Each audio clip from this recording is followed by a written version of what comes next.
We broke into an old woman's house, now something is hunting us. One by one. The dare. The old Willow Creek farm stood like a decaying tooth on the outskirts of Millhaven, a small town where everyone knew everyone else's business. Everyone, that is, except for old Mrs. Agatha Reed. She was a mystery, a recluse who hadn't been seen in town for decades. Some said she was a witch. Others claimed she was just a sad, lonely widow. But all agreed on one thing. Her farm was a place to be avoided. Jake Thurman, self-proclaimed leader of Millhaven High's outcasts, had other ideas. It was a crisp October night, and he'd gathered his friends at the abandoned playground that served as their unofficial headquarters. The rusted swings creaked ominously in the chill breeze as Jake perched atop the slide, grinning down at the others. "I've got a proposition for you losers," he announced, his eyes glinting with mischief. "Tomorrow night, we're going to Willow Creek Farm." Sarah Chen, the group's voice of reason, immediately shook her head. "No way, Jake. That place is off limits for a reason." "Scared, Brainiac?" Jake taunted. "I thought you were all about uncovering the truth." Sarah bristled but said nothing. Tom Rodriguez, quiet and dependable, placed a calming hand on her shoulder. "It's not a good idea, man," he said softly. Lisa Novak, always eager to prove herself, piped up. "I'm in. It's probably just a bunch of stupid rumors anyway." Danny Erickson, the youngest of the group, looked uncertain. "I don't know, guys. My dad says that place is dangerous." Jake laughed, sliding down to join them. "Your dad also thinks the earth is flat, Danny. Come on, where's your sense of adventure? We'll go in, look around, maybe snap some pics for Instagram. It'll be epic." One by one, Jake wore down their resistance. Even Sarah, despite her misgivings, agreed to go. None of them could have known that their decision would change their lives forever. The next night, the 5 teenagers met at the edge of the woods that separated the town from Willow Creek Farm. The forest loomed before them, a wall of darkness punctuated by the skeletal silhouettes of leafless trees. A full moon hung low in the sky, casting long shadows that seemed to reach for them with grasping fingers. "Last chance to chicken out," Jake said, his bravado barely masking his own nervousness. No one spoke. With a nod, Jake led them into the woods. The beam of his flashlight cut through the darkness, illuminating a narrow, overgrown path. As they walked, the sounds of the town faded away, replaced by the rustling of leaves and the occasional snap of a twig underfoot. Danny stumbled, catching himself on a tree trunk. When he pulled his hand away, it was covered in a thick, black substance. "Guys," he said, his voice trembling, "what is this stuff?" Sarah shone her light on the tree. The trunk was oozing a tar-like liquid that pulsed and writhed as if alive. "That's not normal," she whispered. "It's probably just sap," Jake said, but his voice lacked conviction. "Come on, we're almost there." As they pressed on, the air grew thick and heavy, filling their lungs like molasses. Strange whispers seemed to echo from the depths of the forest, just on the edge of hearing. Lisa hugged herself tightly, fighting the urge to run back the way they'd come. Finally, they emerged from the woods into a clearing. Willow Creek Farm stood before them, a hulking shadow against the night sky. The farmhouse was a Victorian monstrosity, its paint peeling and its windows dark, save for a single flickering light on the second floor. "There," Jake said, pointing to the light. "Proof that old lady Reed is still kicking. Let's go say hi." They approached the house, their footsteps muffled by the overgrown grass. As they drew closer, Sarah noticed strange symbols carved into the porch steps. They looked ancient, their edges worn smooth by time. "Guys, I really think we should go," she said, but Jake was already reaching for the doorknob. The moment his hand touched the cold metal, a shock ran through him. He yanked his hand back with a yelp, but it was too late. The door swung open on its own, revealing a yawning darkness beyond. From somewhere deep within the house came a low, guttural growl. The growl grew louder, reverberating through the old house and shaking dust from the rafters. The teenagers stood frozen, their hearts pounding in their chests.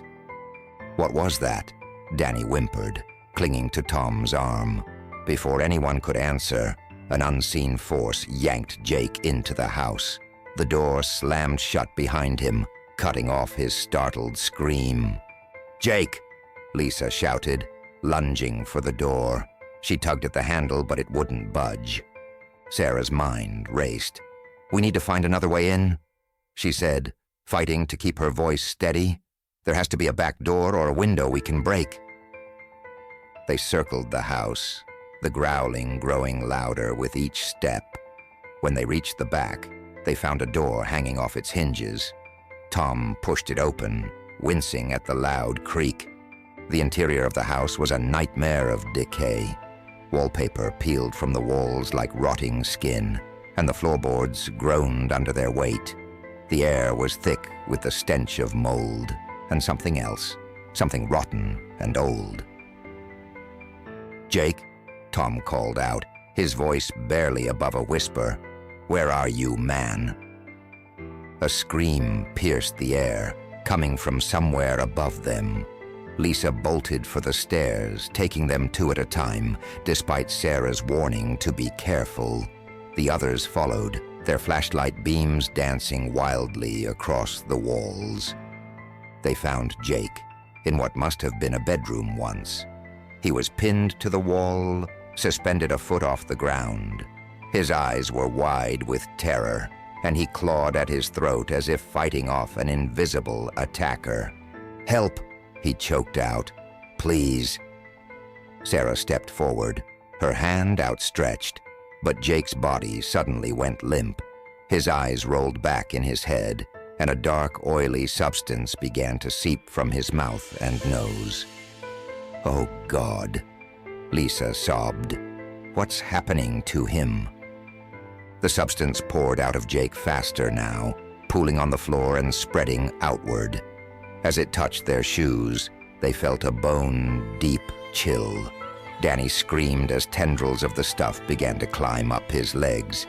"Run," Sarah yelled, grabbing Danny's arm and pulling him towards the door. But the darkness was faster, coalescing into a vaguely humanoid shape that blocked their escape. Two pinpricks of red light appeared where eyes should be, and a voice like grinding stones filled their heads. "Fresh souls," it said, "at last." As the teenagers huddled together, paralyzed with fear, a new voice cut through the darkness. "That's quite enough," it said, firm and commanding. The shadow creature hissed and recoiled as Mrs. Agatha Reed stepped into the room. She was ancient, her face a web of wrinkles, but her eyes burned with an inner fire. In her hand, she clutched a gnarled staff topped with a glowing crystal. "You dare intrude upon my domain?" the shadow snarled. Mrs. Reed raised her staff, and the crystal flared with blinding light. The shadows shrieked and retreated, releasing Jake from their grasp. He crumpled to the floor, gasping for air. "Mrs. Reed," Sarah stammered, What is that thing?" The old woman's expression was grim, something that should have remained buried. "Come, quickly, we don't have much time." She led them down to the basement, Jake leaning heavily on Tom for support. The walls were covered in the same strange symbols they'd seen outside, glowing faintly in the dim light. In the center of the room stood an ancient stone altar, its surface etched with more symbols. Atop it sat a wooden box, bound with iron chains. "For generations, my family has kept it contained," Mrs. Reed explained, her voice heavy with the weight of years. "It feeds on fear, on pain. It would consume this entire town if set free." "Why don't you just destroy it?" Lisa asked. Mrs. Reed shook her head, sadly. "It cannot be destroyed, only contained. And now, thanks to your foolishness, the seal has been weakened." A crash from upstairs made them all jump. The shadow creature was regrouping, growing stronger. "We don't have much time," Mrs. Reed said. She turned to face the teenagers, her eyes boring into each of them in turn. "I'm sorry, but there's only one way to reinforce the seal." Realization dawned on Sarah's face. "No," she whispered. "You can't mean." Mrs. Reed nodded solemnly. "A sacrifice, freely given." The basement shook as the creature above grew more frenzied. Dust rained down from the ceiling, and the teenagers huddled closer together. "There has to be another way," Tom said, his voice cracking. Mrs. Reed shook her head. "The seal requires life force. Young, vibrant life force. One of you must give yourselves willingly to power it, or we all die." Jake, still weak from his encounter with the shadow, stepped forward. "I'll do it," he said. "This is my fault. I'm the one who brought us here." "No," Lisa cried, grabbing his arm. "We can't just sacrifice someone. There has to be another solution." But as the house groaned and shuddered around them, they all knew there was no time to find an alternative. The shadow creature's roar filled the air, and tendrils of darkness began to seep through the cracks in the ceiling.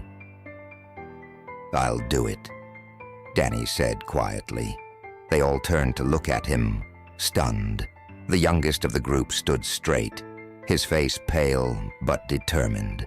"I've always felt like a burden, like I didn't really belong. At least this way, I can do something that matters."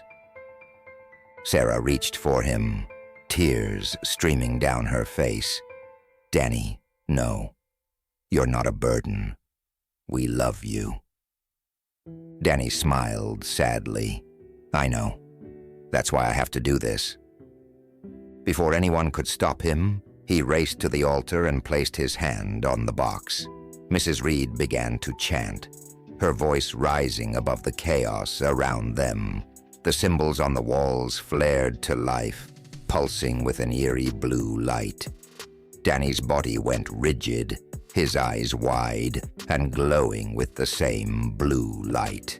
He opened his mouth in a silent scream as tendrils of energy flowed from him into the box.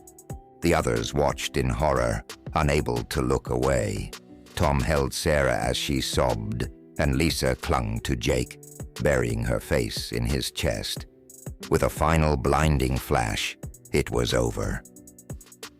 Danny's body crumpled to the ground, empty and still. The box on the altar hummed with power, the chains glowing white-hot. Above them, the shadow creature let out a final, furious howl before the house fell silent. Mrs. Reed leaned heavily on her staff, looking every one of her many years. "It is done," she said softly. "The seal is restored. Your friend's sacrifice has saved us all." But as they looked at Danny's lifeless body, none of them felt saved. They felt hollow, broken in ways they couldn't begin to understand. The days that followed were a blur of police interviews, grief counseling, and sleepless nights. The official story was that Danny had gotten lost in the woods and fallen into a ravine. His body was never found. Jake, Sarah, Tom, and Lisa knew the truth, but who would believe them? They were bound by a secret that weighed on their souls, a shared trauma that set them apart from everyone else. Mrs. Reed disappeared shortly after that night. The farmhouse was torn down, the land salted, and declared off-limits.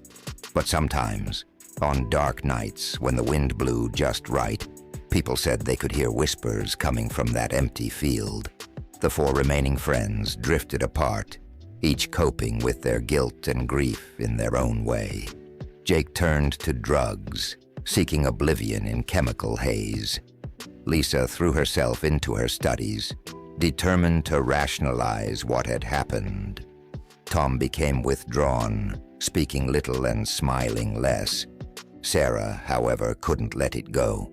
She spent countless hours researching occult lore, trying to understand what they had encountered, and as she delved deeper into forbidden knowledge, she began to suspect that their ordeal wasn't over.